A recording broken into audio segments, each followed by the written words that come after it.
Welcome to the next installment of the Enemy Territory Quake Wars video tutorial series. This is GREASEDSCOTSMAN. This tutorial will be covering the maps of Enemy Territory Quake Wars, providing sequential walkthroughs, examples of each objective type, and tips and hints about some of the lesser known routes on each map that will help you leverage a superior position against the enemy.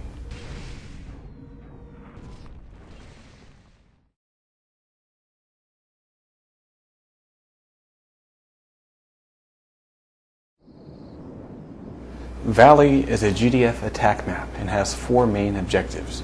The first is to build a bridge. Second, the GDF need to escort an MCP. Third, covert ops must hack a shield generator. And finally, soldiers must plant charges on a contaminator device and destroy it in order to complete the map. First bridge stage complete. The initial GDF spawn is a main base. The Strog's default spawn is within the tunnel. Exiting the main base and following the road will take the GDF directly to their bridge construction materials. The GDF engineers must use their pliers on the materials in order to build the bridge and advance the map to the next objective. Only a few engineers are needed, and it would be wise to have a well-rounded set of classes on your team in order to be able to counter an array of Strog attacks. They will have the advantages of vehicle firepower, including a flyer, artillery that can be dropped nearly out of reach, and a footpath up the hillside that surrounds the tunnel. If the GDF can't get a quick build on the bridge, the engineers can drop in defense turrets along the right side of the road, just behind the bridge build point. These turrets can ward off pesky Icaruses or mow down infantry trying to reach the engineers as they build.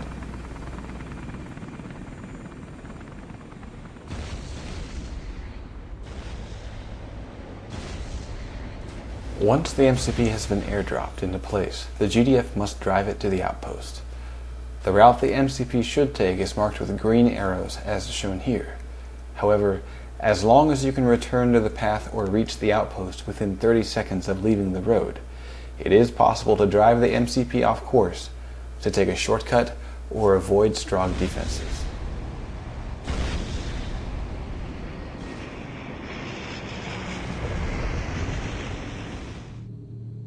Once the bridge is built, the GDF are able to capture a forward spawn point that is located within the tunnel.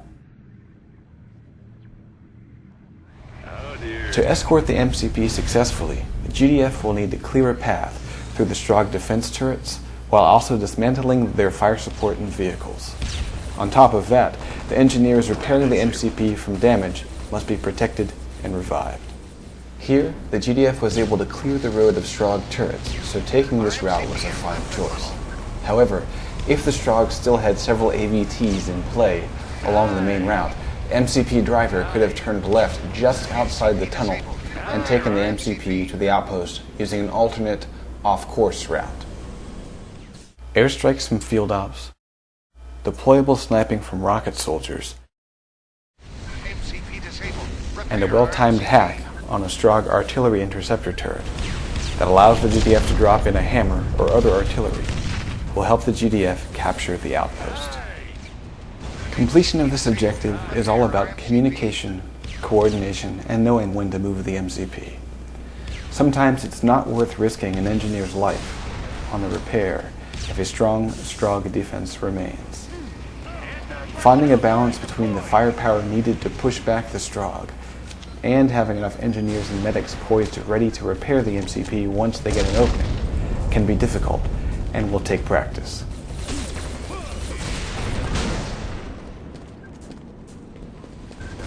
Once the outpost is captured, the next step is to hack a shield generator so that the SSM launched from the MCP will successfully blow a hole in the contaminator building. To assist with this task, the GDF gain an Anansi flyer, a Titan, a Trojan, as well as a few more light vehicles. Sorry. We're hacking the shield generator.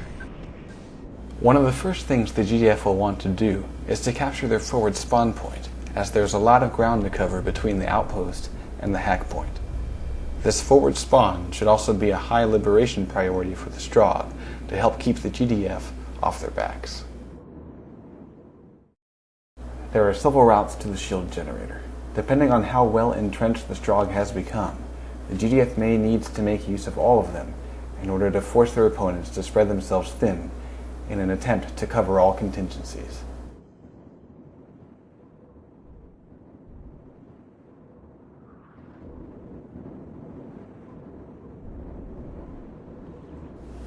In addition to these routes, there is a path that only becomes available when a soldier plants explosives on the sewer grate. Using a platypus or Trojan, the GDF can avoid most of the Strogg forces and pop up right near the objective. Sorry, we're hacking the shield generator. The building labeled here serves as the exit point for the sewer tunnel path. A coordinated team that is using voice over IP to time their efforts could easily have a pair of field ops topside, chucking vampires or launching artillery on the objective to clear it out, while a small force of GDF covert ops and medics wait in the sewers or take control of the interior of the building, waiting for the strikes to hit.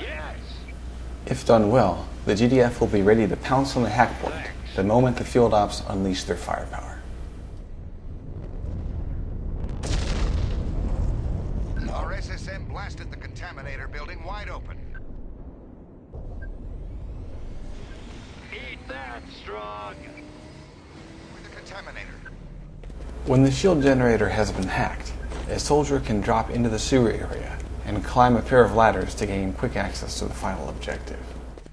This route is often overlooked, but it is perhaps the quickest and safest way to get a quick plant before the Strogg have a chance to fall back and set up a defense. As soon as or just before the shield generator is hacked, you can be on your way through the sewers, just waiting for the SSM to land. Other routes into the building are as follows.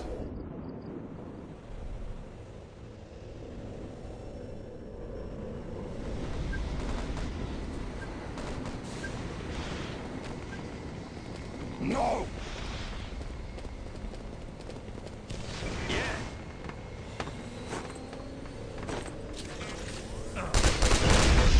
This initial push is successful for two reasons. One, we didn't hesitate or wait outside.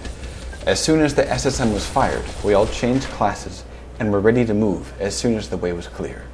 Two, we grouped up and stayed together, communicating over voice over IP which path we were going to take, who would take point, and who would bring up the rear. The positions of the few Strogg we encountered were called out as they were spotted, and, while we planted, two other GDF pushing in from the other side watched that entrance, while the medic that was with us watched our flanks. 10 minutes to go.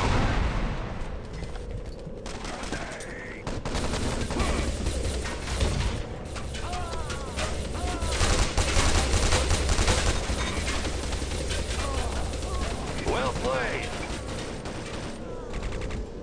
Medic! Contaminator destroyed. Better luck next time, you clanking alien freaks.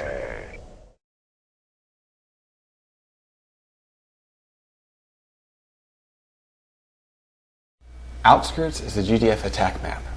It is similar to Valley in that it has four main objectives. The first objective is to destroy a barricade. Once this is out of the way, an MCP will be airdropped and the GDF must escort it to the outpost. From the outpost, the GDF must protect their covert ops while they hack a shield generator. Once the shield generator is hacked, the SSM from the MCP will disable the Strogg defenses, allowing humans access to a Strogg data brain. At this point, the game becomes a massive infantry escort operation where the GDF must steal a data brain, carry it to a transmit building, and successfully send the data.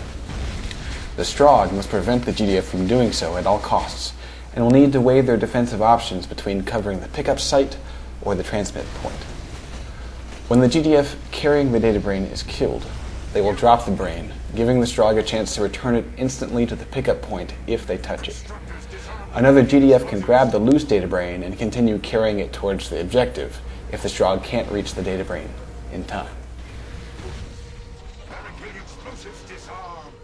Outskirts is unique in that it takes place during a heavy rainstorm, so visibility is limited. The GDF start off with an Anansi and a Trojan in their arsenal. As objectives are completed, they will gain 2 Titans, 2 Trojans, and several Huskies. It is highly recommended the GDF use their armor effectively, because the Strogg will have a Cyclops, 2 Desecrators, a pair of Hogs, and 2 Tormentors to hold the humans from their objectives.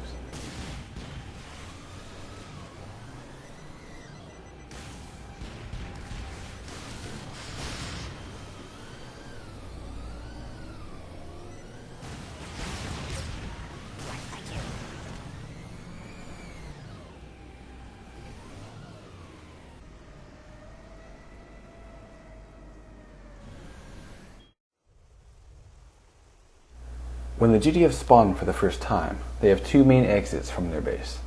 The exit on the left is a more direct route to the objective. However, the exit on the right, to which the Trojan is pointing, has some additional cover thanks to road barriers, large trucks, and dips in the terrain. From this path, the GDF can usually dismantle Strogg defenses or help to prevent the disarm of an armed charge.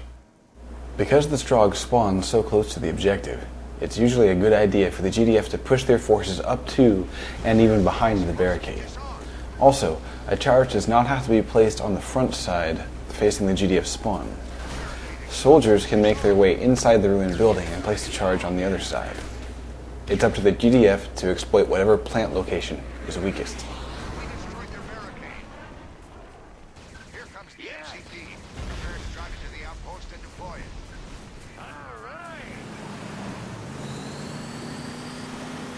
The GDF should grab their forward spawn as soon as the barricade is blown.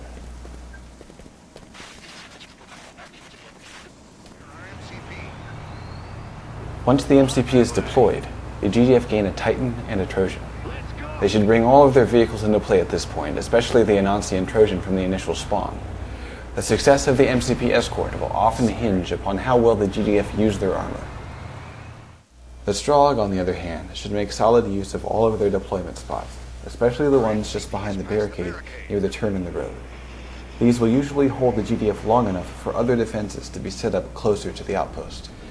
A complement of rocket soldiers, medics, and field ops will help push the Strogg back quickly and clear a path for the MCP.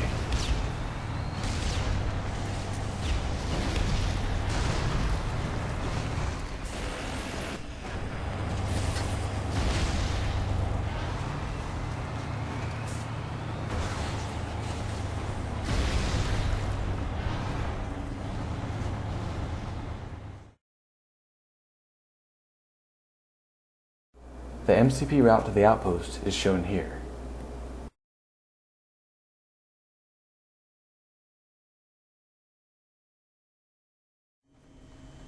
We've repaired our MCP.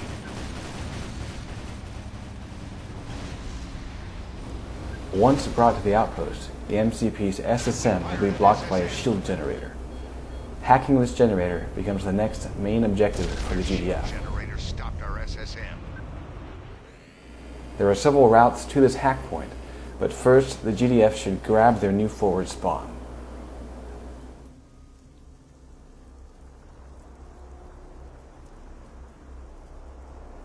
With the forward spawn secured, the GDF should choose several routes of attack.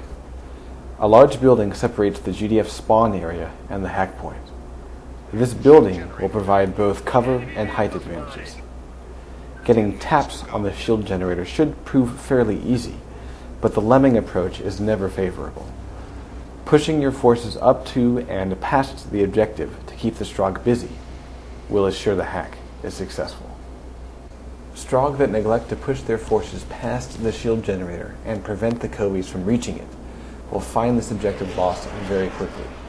This Desecrator, for example, provides zero cover for the most vulnerable spot of the objective.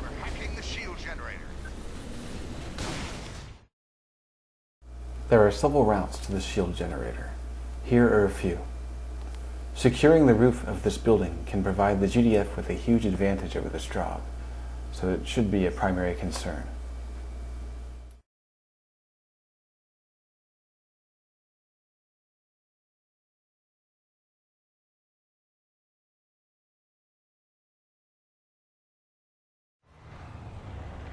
Incoming bombardment!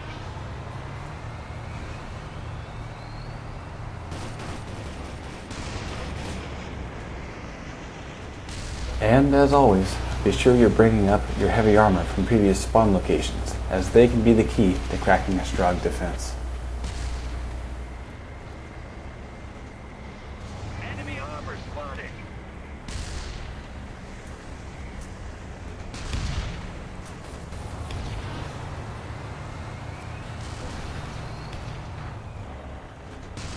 We've lost radar. Hack the shield generator. We're hacking the shield generator.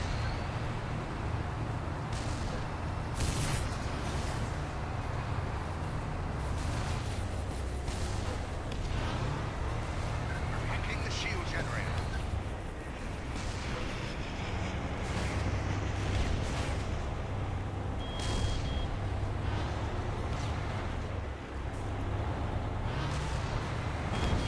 Hacking the shield generator. Enemy disguised as me. We hacked the shield generator. Hi. Once the shield generator is hacked, the GDF begin their final task: steal the data brain and take it to the telecom building to transmit the data. The pickup point is the building diagonally across the road from the shield generator. This location is fairly small and has plenty of tight corners to use for cover. There are 4 entrances. 2 aren't as obvious, but lead to a jump pad that will take you to the upper floors. From here you can drop down into the data brain room or provide covering fire for troops pushing in on the lower floors. The other 2 entrances are more obvious and simply wind their way up to the data brain room. Once the data brain is taken by the GDF, they must clear a path across the courtyard into the telecom building. On the 2nd floor of this other building is the transmission room. The GDF must secure this area long enough to send the data.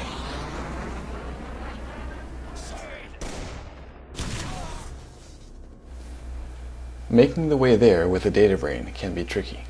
Sometimes taking the lesser known routes and using the network of ladders to stay off the street can be handy. There are several routes into the final objective building. The 2 most obvious ones are visible from the courtyard.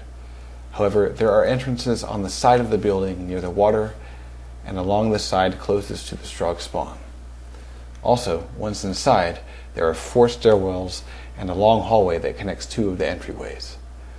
GDF should also be wary when crossing the courtyard, because there is easy access to the roof from within this building.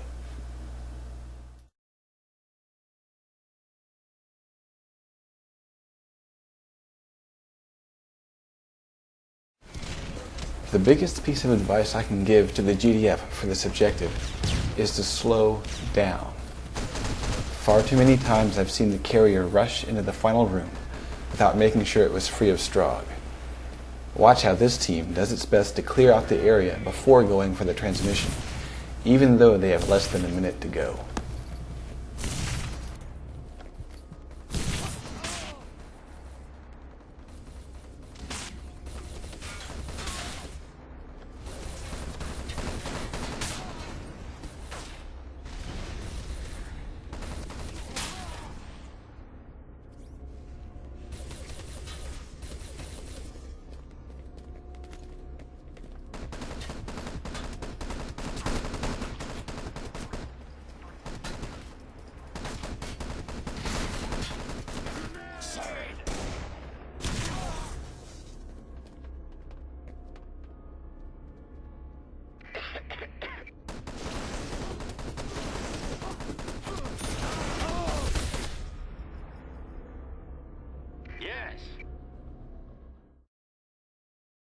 Area 22 is a Strogg attack map. It has 3 primary objectives. The first is a destroy generator objective. Second, a mining laser construction objective. And the third and final objective is to destroy a slipgate core buried deep in an underground facility. The first task the Strogg should focus on is to capture their forward spawn. Usually a small force will suffice in securing it, and it would be wise to split the attacking forces into 3 groups. One group takes the forward spawn. Another small group heads for the GDF's forward spawn and tries to liberate it. The rest of the team should be pushing into the main objective building, making use of the several entry points. The Strogg initially spawn in a main base and have one Tormentor and several heavy, medium, and light vehicles at their disposal. The forward spawn is across the terrain inside a small warehouse building. The GDF spawn is in the small building diagonally across the road from the Strogg forward spawn. Note that a wall separates the GDF capture point computer and the actual GDF spawn location. Fresh waves of GDF reinforcements, therefore, must exit their spawn building and travel around to the other side in order to reach the cap point. This puts them at risk of fire from Strogg covering the entrance from the safety of their own spawn warehouse. Channeling all of your primary objective forces into one entrance will cause problems because the hallways of the building that houses the generator act as natural choke points that will be heavily mined and covered by the GDF. Also, since the GDF initially spawned right next to the objective, they have the advantage of being able to set up a formidable defense before the Strogg arrive. As Strogg, taking control of the GDF forward spawn will force them to cover a great deal of terrain before reaching the generator, so its liberation should be a primary concern. Conversely, if the GDF take the Strogg forward spawn, they too have much ground to cover before they reach the front lines of the battle. Inside the primary objective building itself, the Strogg should try to take control of the second floor to provide cover for teammates planting a charge and stop GDF reinforcements as they try to clear the room for a disarm. Once the generator is destroyed, the battle moves entirely outdoors. The Strogg will gain an additional Cyclops and pair of Hogs to complement their already hefty number of vehicles.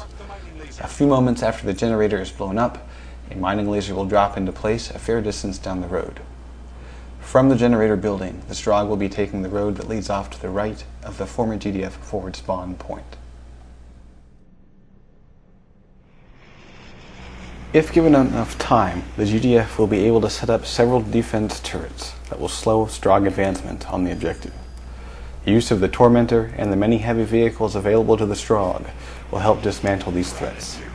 Oppressors are extremely valuable here, since they can toss violators to help clear the area and place tactical shields on the mining laser to either detonate mines or provide cover for the constructors trying to build the objective.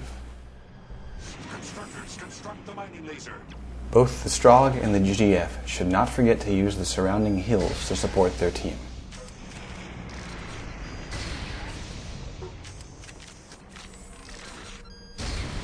Violators and heavy weapons can be used to punch holes in the GDF defenses.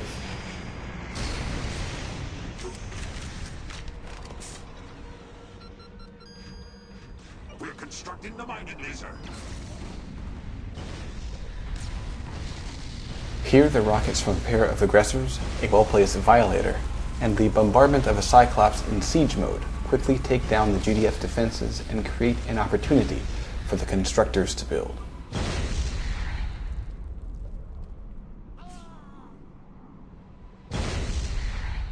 We're constructing the mining laser. We constructed our mining laser. As with all mining lasers, once it is built, it will create two routes that the Strogg can use to access the next objective. Here, the primary entrance is the front door of the bunker. Off to the side of the bunker, however, is another hole through which the Strogg can drop down to avoid some of the exposure and risk of the main entrance. The Strogg forward spawn is a key element in maintaining pressure on the GDF, since the travel time to the final objective without it is considerable. Once inside, the avenues of attack are many. Shown here is the main corridor that leads into a hangar that holds the slipgate core. This route is often not ideal for the primary objective class, since you will pass in front of the GDF reinforcements. On the other hand, sending Strogg heavy weapons this way to cut off the GDF can be critical in preventing engineers from reaching the core for a disarm.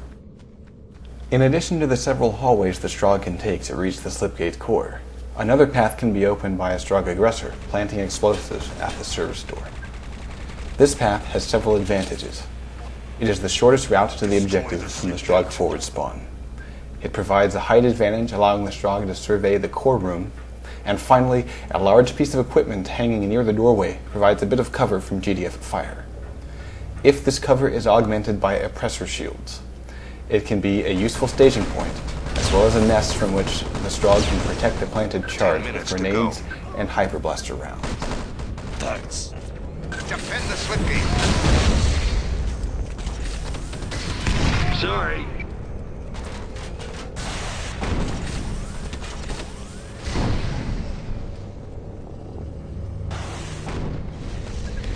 Slipgate explosives armed.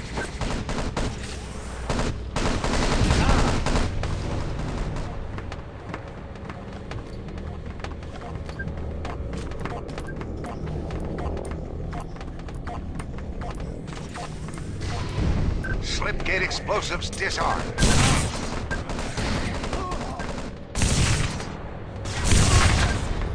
Hey, careful, buddy.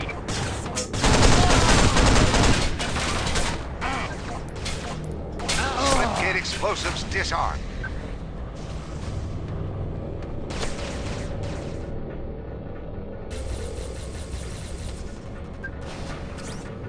Slipgate explosives armed. Engineers, disarm the slipgate explosives.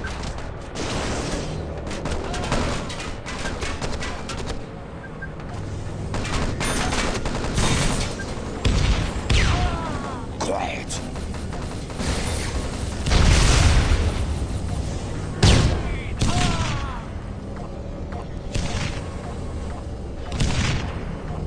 Sorry.